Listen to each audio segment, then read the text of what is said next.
깊이 있는 경제 발전소. 시민과 함께 공부하는 경제 시사 프로그램 경제발전소 박연미입니다. 네, 유튜브로 아큐미원님 아이들 둘 다 모두 대학에 들어가니 저축이 되더라고요. 학원비가 정말 비쌉니다 하셨는데 그런 의견 많이 주셨어요. 사교육 못할 정도로 학교에서 해줘야 하는데 완전 공감하는데 이게 참 쉽지가 않은 모양입니다. 보면 그 학교에서 배워서 세계적인 연주자 혹은 운동선수가 됐다. 해외에서는 이런 사례가 많거든요. 해서 물리학자인데 올림픽에 나왔다 이런 사람들도 있는데 우리는 이게 아직 요원해 보이고 0553님 아까 사교육비 말씀드렸더니 초등 2과목 보내는데 33만 원 그 통계 택도 없습니다 하셨고요. 아이고 우리 아이 그 태권도 일품 심사비가 15만 원입니다 하셨는데 저도 거쳤습니다. 저희 아들 최근에 2품 땄는데 태권도 그렇죠. 보육기관이라서 저 어쩔 수 없이 보낼 수밖에 없습니다만 오늘은 새로운 내용 한번 따져볼게요. 그래서 중요한 게 우리들의 소득이고 일자리일 텐데 미국 대통령이 전기차 경쟁에 불을 지폈습니다. 앞으로 그 몇 년 안에 신차의 절반은 전기차 혹은 친환경차로 하겠다는 건데 요거 한쪽으로 치우치지 않고 평균 대회에서 딱 따져보죠. 이정우 전 미디어오늘 편집국장 오셨습니다. 안녕하세요. 예. 네, 오늘 바이든 미국 대통령 얘기를 가져오셨네요. 네. 전기차를 2030년까지 50%까지 늘리겠다. 판매에 있어서 그렇게 이야기하셨는데 지금 지난해 미국 시장에서 자동차 팔린 게 1,500만 대 조금 안 되거든요. 네. 그중에서 24만 대 정도가 전기차였습니다. 이게 1.6%, 2%가 채 안 되는 숫자인데 2030년이면 9년밖에 안 남았는데 이걸 확 늘리겠다고 이야기를 해가지고 사실 자동차 수출로 먹고 사는 우리 경제에도 굉장히 큰 영향을 주게 되어 있습니다. 그래요. 우리도 국내에서 보면 친환경차로 옮겨가면서 부품이 필요 없고 그렇죠. 조립 라인이 간소화돼서 사람이 덜 필요하다. 이게 지금 노조와 사측이 가장 고민하는 그렇죠. 문제이기도 한데 바이든 미국 대통령의 행정명령으로 이제 미국에서 큰 친환경차 시장이 10년 안에 열리는 거예요. 네, 그렇죠. 이거는 뭐 보조금 준다고 했으니까 무조건 이 방향으로 가는 것 같은데 우리 언론들은 이걸 어떻게 바라보고 있습니까? 정보를 소개하는 기사들이 좀 많았고요. 동아일보 같은 경우에는 이제 2030년 되면 미국에서 신차 절반이 전기차로 바뀐다. 그리고 이제 이걸 이제 국내에 좀 이입시켜 가지고 국내 업계에서 비상등이 켜졌다. 그리고 이제 한국 경제 같은 경우에는 미국하고 EU가 군비 경쟁하듯이 전기차 전환을 갖다가 시도를 하고 있다. 이런 정도의 기사를 주로 이제 쓰고 있습니다. 혹시 주목해서 보신 보도 내용은 없었나요? 매일경제신문은 조금 독특하게 이게 노조 비판 쪽으로 이제 활용을 좀 많이 했는데 노조가 뭐 비판받을 일을 하면은 비판해야 되는 게 맞는데 이게 노사가 다 지금 고민을 같이 해야 되는 문제인데 한쪽만 예를 들면 이제 혼다가 2,000명을 자르기로 했다던데 이게 이제 사설이었는데 우리도 이제 인적 구조조정 하라는 거죠. 사설 제목이 사설 제목이 혼다 2,000명 조기 퇴직에서 우리가 읽어야 할 것 이런 내용이었죠. 그래요. 산업 구조가 빠르게 변화하고 있다는 건 알겠는데 그 방식이 좀 지나치게 거칠면 갈등을 부르게 되잖아요.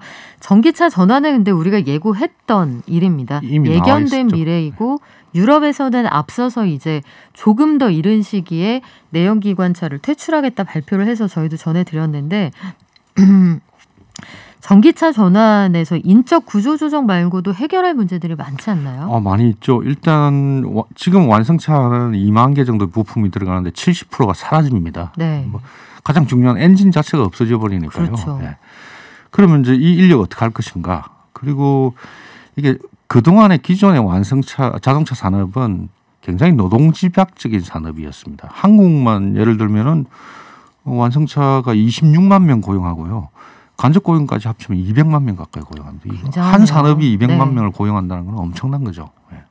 근데 이 인력의 70%가 사라진다고 생각해 보십시오.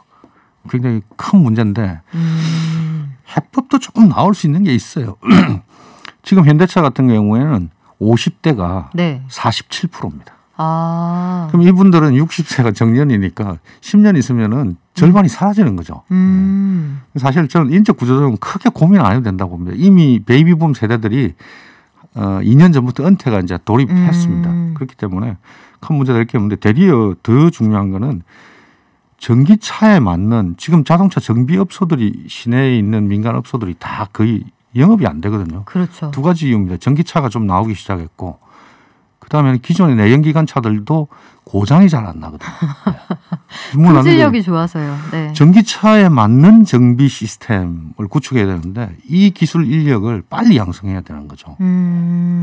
미국에서도 이번에 전기차로 대전환을 하겠다 이 10년 계획을 내놓으면서 회사들이 가장 먼저 요구한 게 나라 돈으로 충전소 늘려라 이 부분이었습니다. 그렇죠.